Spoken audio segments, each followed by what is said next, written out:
Chama ta parole est vie. Par ton pouvoir, la parole de vie triomphera pour la gloire de Saint nom. Roi des rois, ta parole est lumière. Roi des rois, ta parole est vérité. Roi des rois, ta parole est lumière.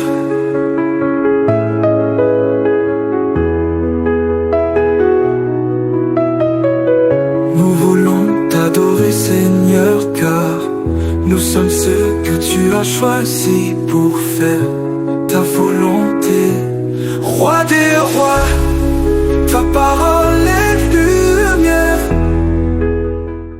Shalom, peuple de Dieu, c'est la troisième partie de notre enseignement sur les petites choses. Les petites choses nous préparent pour des grandes choses. Vous vous souviendrez de la vie de Joseph dans la maison de Potiphar. La Bible nous dit dans Genèse 39, versets 1 à 23, Joseph fut arraché à l'affection de son père et vendu à des marchands. Il se retrouva dans la maison de Potiphar en tant qu'esclave et humble serviteur. Joseph passait la maison de Potiphar au peigne fin. À cause de sa fidélité, Potiphar abandonna entre ses mains tout ce qui lui appartenait. Potiphar ne prit que sa nourriture pendant qu'il voyageait. Joseph était un bel homme et très élégant, nous dit la Bible. La femme de Potiphar voulut avoir de l'intimité avec lui. Mais Joseph, fidèle à son maître, refusa de céder aux avances de cette femme. Et la femme de Potiphar accusa Joseph aux yeux de tous d'avoir voulu abuser d'elle.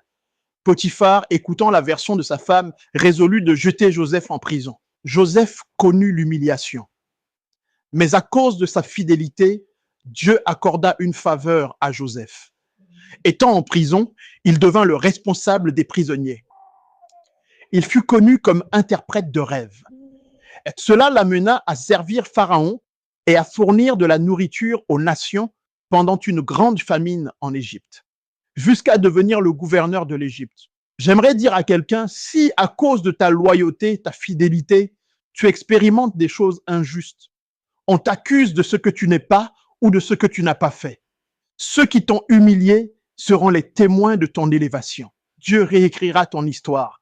Parfois, Dieu conditionne notre élévation par des épreuves et la fidélité dans les petites choses. Sois abondamment béni.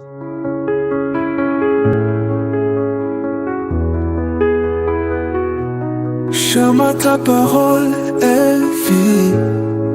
Par ton pouvoir, la